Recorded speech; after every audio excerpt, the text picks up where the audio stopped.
우리 흔히들 인생을 고해라고 합니다. 인생은 고통의 바다라는 것이죠. 수고의 바다라는 것이죠. 여러분 가운데 인생을 살아오면서 나는 어떤 고통도 어떤 수고도 없었다, 그렇게 말할 수 있는 사람은 한 사람도 없을 줄로 믿습니다. 가난한 사람은 가난한 대로 인생의 수고가 있고, 또 돈 많은 사람은 돈 많은 대로 인생의 무거운 짐을 지고 살아갑니다. 또 지식인들은 지식인대로 괴롭고, 또 권력자는 그들 나름대로 힘겨운 고통의 짐을 지고 살아갑니다. 공부하는 학생들도 또 입시 지옥 속에서 고통을 치러야 합니다.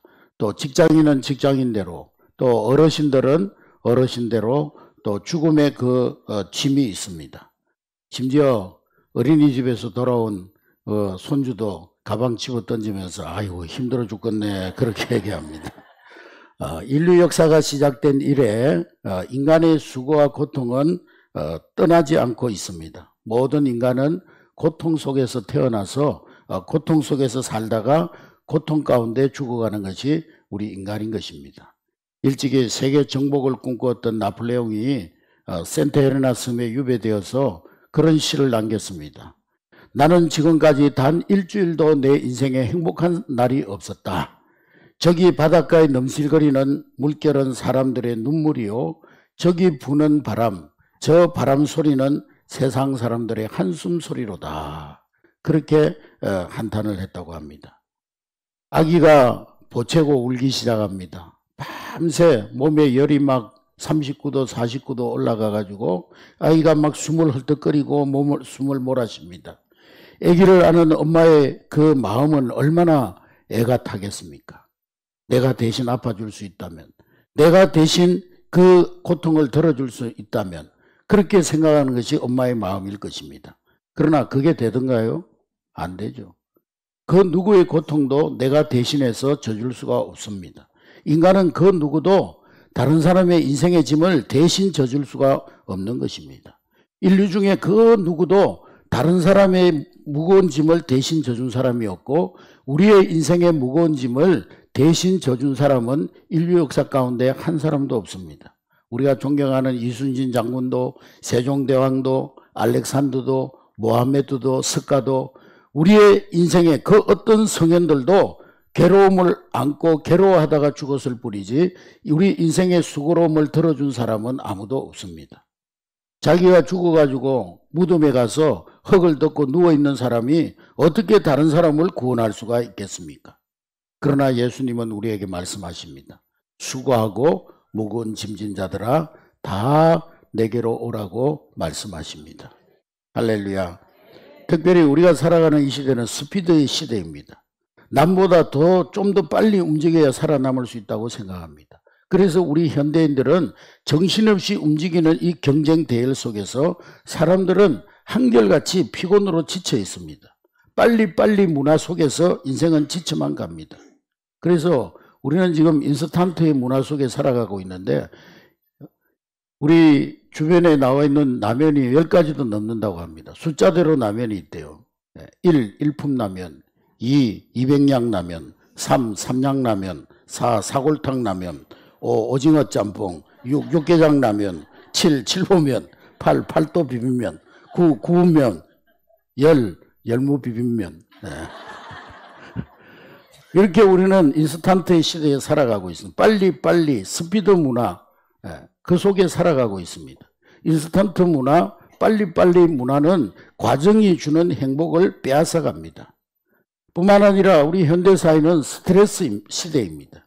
병원에 가서 의사들에게 진료를 받아보면 많은 병들이 스트레스성, 그 원인이 스트레스라는 거예요. 그래서 치료도 마음을 편하게 먹고 그 스트레스를 푸는 길밖에 없다고 말을 합니다. 스트레스는 두려움과 불안과 또 공포심과 분노와 짜증을 정대시킵니다. 그 외에도 여러 가지 질병들, 고혈압, 신장병, 또 갑상선 질환, 위궤양, 불면증, 당뇨, 이런 질환들이 다 직접 원인이 스트레스라는 거예요. 지금 저와 여러분들은 쉬어야 할 때입니다. 따라하겠습니다. 나는 지금 쉬어야 할 때다. 네. 지금 쉬어야 할 때입니다 라는 제목의 글이 있는데요. 제가 잠깐 소개해 드리도록 하겠습니다. 방글방글 웃고 있는 아기를 보고도 마음이 밝아지지 않는다면 당신은 지금 쉴 때입니다. 식구들 얼굴을 마주보고도 살짝 웃어주지 못한다면 당신은 지금 쉴 때입니다. 아침에 눈을 떴을 때 창문을 비추는 아침 햇살이 눈부시게 느껴지지 않는다면 당신은 지금 쉴 때입니다. 사랑하는 사람의 하루가 궁금하지 않고 전화도 기다려지지 않는다면 당신은 지금 쉴 때입니다.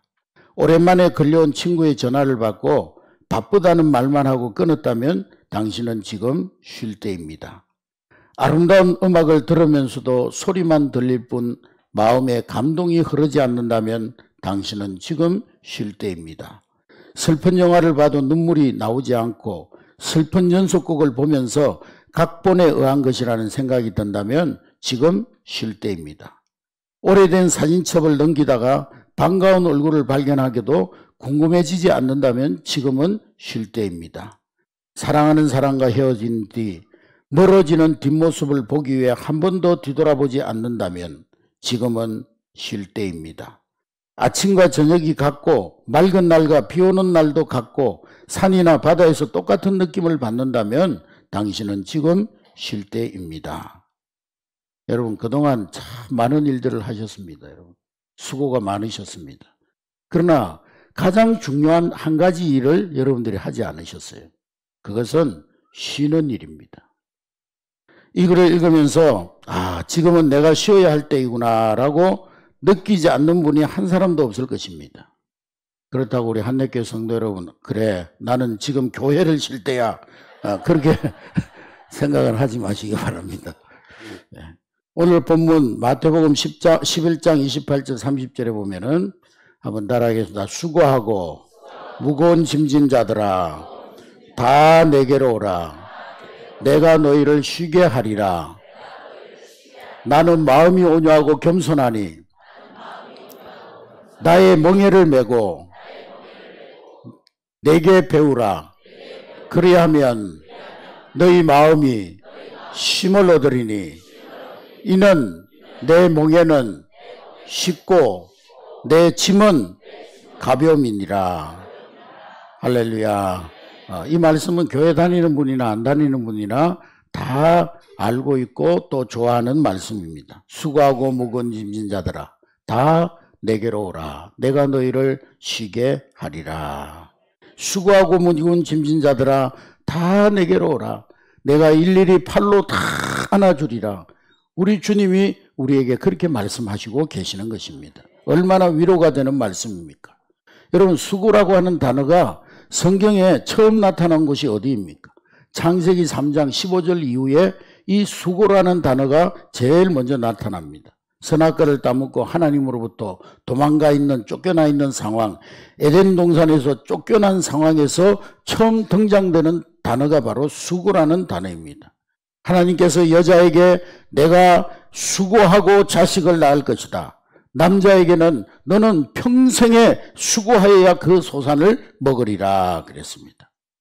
그런 수고를 내려놓고 내가 너희를 쉬게 하리라고 오늘 예수님 우리를 초청하고 계시는 것입니다. 여러분, 어떻게 쉴 수 있다고 말씀하고 계십니까? 내가 할 일 다 내팽개치고 룰루랄라 다른 사람 모든 일 다 예수님께 맡겨놓고 나는 룰루랄라 그냥 먹고 놀자, 그런 얘기인가요? 인생의 모든 짐이 교회 와서 뿌려놓기만 하면 요술적으로 마술적으로 그냥 감쪽같이 사라진다는 뜻일까요? 교회 와서 막 찬송 부르고 소리질러 기도하고 나면은 모든 짐이 다 벗겨져서 세상 나가니까 모든 문제가 해결된다는 말일까요? 물론 그렇게 해서 카타르시스는 되겠지만은 오늘 본문의 말씀은 그런 뜻이 아닙니다.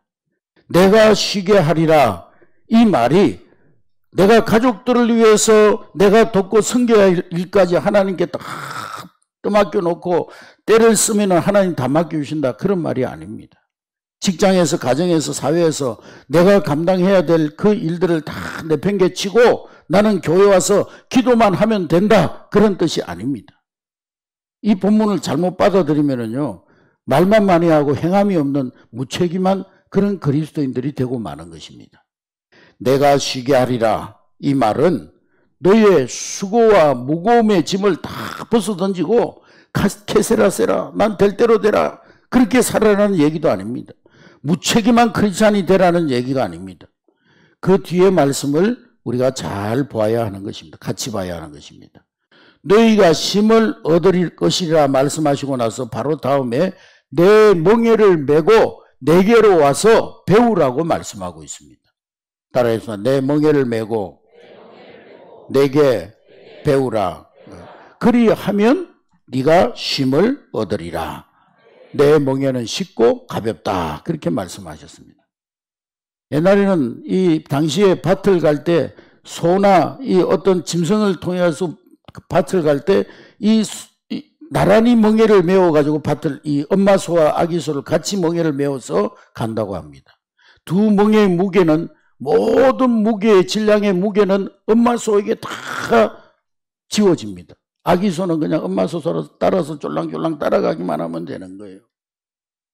아버지와 아들이 둘이가 가는데, 큰 보따리를 들고 가는데 5살 먹은 아들이 아빠 나도 들고 싶어. 그래 너도 그래 들어. 누가 다 들고 가요?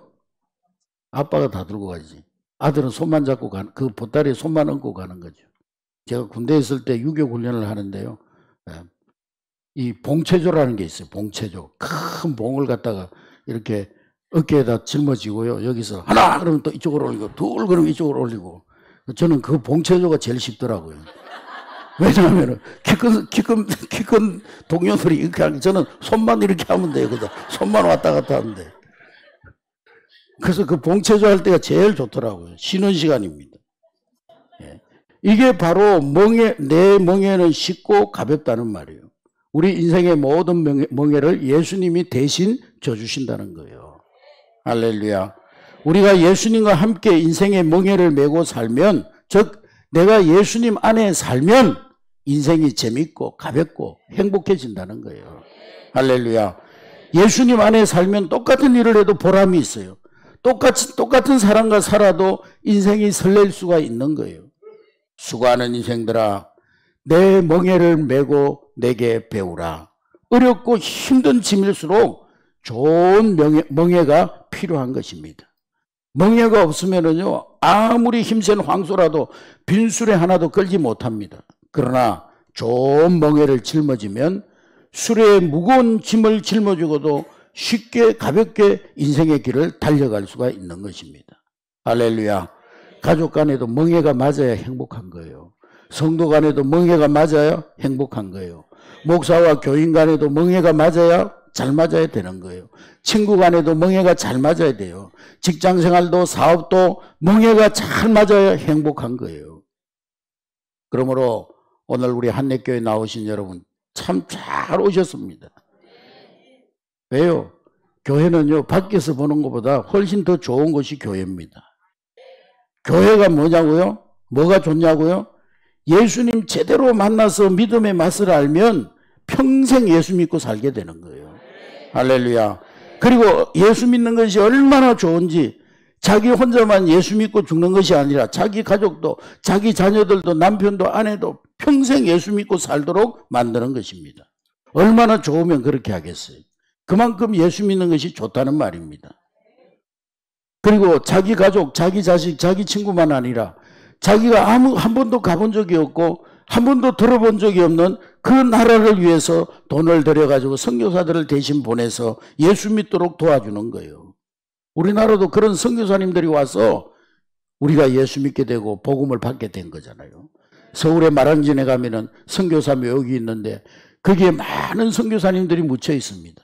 조선이라는 나라, 그들이 알지도 못하고 아무런 관계도 없는데 예수님 사랑 때문에 이곳에 와서 그들이 지금 4대째 5대째 이곳에서 복음을 전하는 선교사님들이 있는 거예요.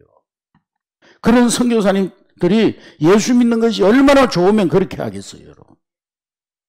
저는 오늘 이 시간에 인생의 짐을 풀어주실 분이 누구신지, 그 짐을 풀기 위해 우리는 어떻게 해야 되는지 하나님의 말씀을 통해서 분명히 드리려고 합니다. 즉 우리 인생의 짐을 해결해 주는 분은 오직 한 분이 계시는데 그분은 바로 하나님의 아들이신 예수 그리스도십니다. 할렐루야. 어떤 사람이요 넓은 길로 가지 않고 샛길로 가다가 늪에 빠져버렸어요. 늪에 빠져가지고 아이고 나 좀 살려달라고 막 허우적거리고 있는데 어떤 사람이 신사복을 말끔하게 차려입고 지나가다가 아이고 이 사람아 군자는 대로행인데 왜 큰 길로 가지 않고 좁은 길로 가다가 그렇게 빠졌냐고. 예? 아이고 그러니까 조심했어야지 이 사람아. 예? 그리고 설사 빠졌더니 대장부가 말이야 대장부답지 않게 무슨 소리를 빽빽 지르고 그러냐고. 그러고는 그냥 지나가더라는 거예요. 그 사람이 누구예요? 공자님이요. 착하게 살아라, 선하게 살아라. 예. 그것만 가르쳤지 우리에게 구원을 주지 못합니다. 예. 잠시 후에 또 한 사람이 지나가는데 막 그 사람 살려달라고 외쳤어요. 그런데 그도 역시 살려줄 생각은 하지 아니하고 인생은 어차피 고해야. 인생은 어차피 고생스러운 거야. 아이고 또 생로병사에 시달리는 하나의 중생이 있구나. 거기에서 잠시 고행이라도 해가지고 집이라도 잡고 나올 수 있도록 돌을 닦으라고 열심히 돌을 닦아가지고 나오라고. 그러고는 자기 길로 가버렸어요. 그 사람은 누구예요? 부처님이요. 그런가 하면 또 어떤 사람은 지나가다가요 늪에 빠져가지고 아우 살려주세요 그러는데 어떤 줄자를 가지고 오더니만 이 높이 둘레가 몇 미터고 깊이가 어떻게 되고 넓이가 어떻게 되고 그것만 재고 앉은 거예요. 그게 누구예요? 소크라테스요.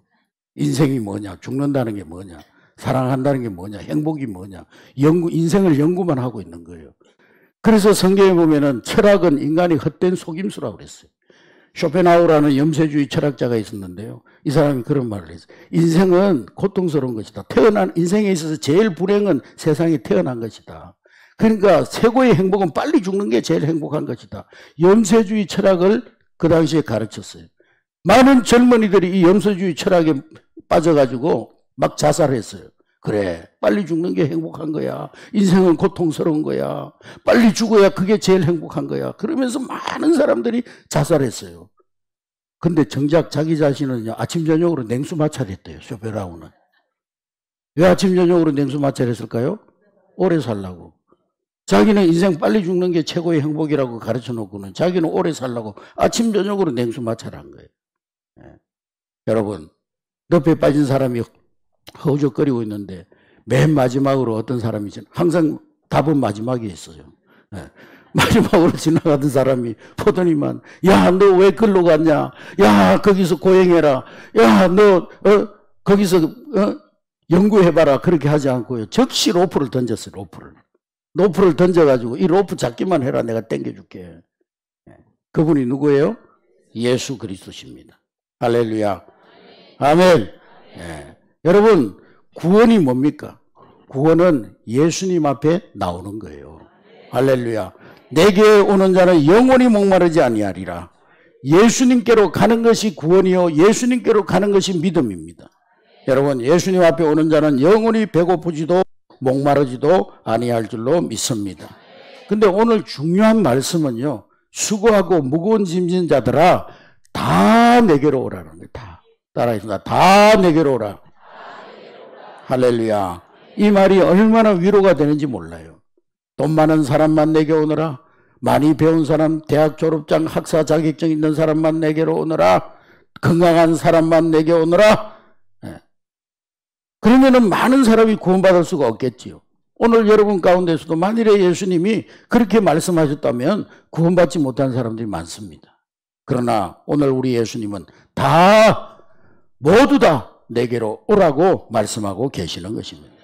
예수님은 여러분들이 과거를 묻지 않아요. 예수님은 여러분들의 오늘의 어떠한 자격을 묻지 아니하십니다. 예수님은 오늘 여러분들의 그 어떠함을 묻지 않는 거예요. 과거에 우리가 누구였느냐 중요하지 않습니다. 오늘 내가 누구냐 중요하지 않습니다. 예수를 믿는다는 건 뭡니까? 오늘 내 있는 모습 그대로, 오늘 나의 모습 그대로 예수님을 나의 주님, 나의 구세주로 인정하고 받아들이는 거예요. 할렐루야. 인생을 초청하신 예수님은 어떤 분이십니까? 때로 우리는요, 다른 사람들 초청할 때도 있고 다른 사람이 초청을 받을 때도 있어요. 오늘 여러분들이 대통령에게 초청받았다고 그러면은 아마 많은 사람들에게 막 자랑할 거예요. 아, 나 청와대, 요즘 청와대가 아니지. 용산에 초청받았다고. 막 자랑하고 다닐 거예요. 사돈 팔촌한테까지 전화해가지고 막 내일 대통령 만나러 간다고 그럴 거예요. 대통령 초대를 받으면 사람들이 그것도 영광이라고 생각합니다. 근데 여러분들을 초청해 주신 예수님은 어떤 분이십니까? 예수님은 하늘과 땅 아래에서 가장 높으신 분이십니다. 과거와 현재와 미래의 전 역사를 통하여서 가장 높으신 분이 예수님이십니다. 예수님은 이 땅에 오셔서 인류의 역사를 바꿔놓으신 분이세요. 우리가 BC, AD 무엇을 기점으로 우리가 BC, AD를 나눕니까? 서기와 기원전을 나눕니까? 예수님 오신 이후부터 우리의 인류의 역사가 이제 기원후로 바뀌어지고 예수님 오기 전까지를 BC, Before Christ, 기원 전이라고 말하는 것이죠. 예수님은 인류의 역사를 바꿔놓으신 위대하신 분이십니다. 그분은 천지를 창조하신 분이시고 마지막 날에 모든 인간을 심판하실 우주의 대왕이십니다. 바로 그 예수님께서 여러분들을 오늘 초청하고 계시는 것입니다. 할렐루야. 초청받고 온 여러분들에게 우리 주님이 말씀하십니다. 수고하고 무거운 짐진 자들아 다 내게로 오라. 내가 너희를 쉬게 하리라. 할렐루야. 예수님의 초청은 짐 없는 자를 초청하지 아니하시고 짐 있는 자를 초청하십니다. 예수님의 초청은 병 없는 자를 초청하지 아니하시고 병든 자를 초청하십니다. 예수님의 초청은 죄 없는 자를, 깨끗한 자, 의로운 자를 부르지 아니하시고 죄 있는 자를 부르고 계시는 것입니다. 예수님의 초청은 부담 없는 자를 부르지 아니하시고 부담스러운 사람들을 부르고 계시는 거예요. 할렐루야. 나는 아는 게 없어서 예수 못 믿는다고요? 성경이 여러분들에게 가르쳐 줄 것입니다. 나는 죄가 많다고요? 목욕탕 누가 가요? 때 있는 사람이 목욕탕 가는 거예요. 때 씻으려고 가는 것이지. 교회는 의로운 사람들이 오는 것이 아니에요. 죄인들이 와서 예수의 피로 깨끗하게 씻음 받는 것이 교회입니다. 난 드릴 것이 없다고요? 아니요. 예수님께서 여러분들 뭘 달라고 여러분을 초청하는 게 아니에요. 예수님은 여러분들에게 복을 주시려고, 은혜를 주시려고 여러분들 초청하고 계시는 것입니다. 그러면 예수님이 여러분들에게 풀어줄 짐이 어떤 짐이 있습니까? 예수님께 나올 때 여러분들 어떤 짐이, 어떤 것들이 예수님 풀어주시는 짐이 됩니까? 첫 번째로 예수님께 나오면 우리의 죄의 모든 짐이 다 풀어지게 됩니다. 인간은 어느 누구도 죄 없는 사람 한 사람도 없어요. 나는 죄가 없어. 나는 법 없이도 살아 하는 사람들을 종종히 보는데 그런 사람들은 성경에 보면 하나님을 거짓말쟁이로 만드는 사람이라고 그랬어요. 하나님은 분명히 의인은 없나니 하나도 없고 모든 사람이 죄를 범하였음에 하나님의 영광에 이르지 못한다고 말씀하고 있습니다. 두 번째로 예수님께 나오면 질병의 짐이 가벼워집니다. 인간이 살아가는 데 있어서 무서운 고통 중에 하나가 질병입니다. 질병은 생명을 앗아가고 행복을 앗아갑니다. 가정에서 누군가가 아프면 온 가족의 행복이 깨어집니다. 자녀가 아프고 아내가 아프면 온 가정이 우울해집니다. 그러므로 사람들은 병을 대체하려고 지구가 생긴 이래 수천 년간 약초를 찾아다녔고 오늘 의학이 발달했다고 자랑은 하지만 불치병은 점점 더 늘어가고 있어요. 말세의 재앙 중에 질병으로 고통받는 사람이 많아질 것이라고 성경은 예언하고 있습니다. 갖가지 암, 에이즈, 신종 전염병, 요즘 같은 코로나나 뭐 이런 사스 같은 전염병들, 이름 모르는 난치병들. 그러나 하나님은 여호와 라파의 하나님이십니다. 하나님은 우리를 치료하시는 여호와 하나님이십니다. 성경에서 예수를 맞는 모든 환자들은 나음을 받았습니다. 할렐루야. 이 시간도 예수님께서는 질병의 무거운 짐을 지고 있는 자들아 다 내게로 오라. 내가 예수 그리스도 이름으로 명하노니 모든 못된 질병들아 다 풀어질지어다. 이 시간도 진정 예수님을 만나면 여호와 라파의 하나님 만나면 여러분의 모든 질병이 다 풀어질 줄로 믿습니다. 세 번째로는 가난의 짐이 있습니다. 여러분 세계 지도를 펼쳐놓고 한번 보세요. 그 가운데 2만 불, 3만 불 이상, 경제 국민 소득 2만 불, 3만 불 이상 되는 나라들을 한번 색칠해 보세요. 그 나라가 예수 믿는 나라인지 다른 종교를 믿는 나라인지 여러분 한번 비교해 보세요. 오늘 집에 가서 한번 비교해 보세요. 여러분이 찾아낸 30여 개 국 중에 95%가 기독교 국가라는 것을 알 수 있을 것입니다. 그 중에 한 5%는 예수 믿는 나라가 아닌데도 경제적으로 잘 사는 나라들이 있어요. 우리 이웃에도 그런 나라가 있어요. 근데 그 사람들도 처음에는 복음을 받아들여가지고 예수 믿다가 잘 살게 되니까 복음을 버린 나라들이에요. 껍데기만 취하고 알맹이를 버린 나라입니다. 그런 나라들은 물질적으로 풍요하지만은 무서운 도덕적, 영적 타락을 가져오고 있어요. 네 번째로 죽음의 짐이 있습니다. 인생이 산다는 것은 곧 늙어간다는 것이고 죽음을 향해서 가고 있다는 것입니다. 바로 요즘 사람들 안 늙으려고요. 뭐 안티에이징 바르고요. 뭐 땡기고요. 어떤 사람은 얼마나 땡겼던지 배꼽이 목에 와 있더래요.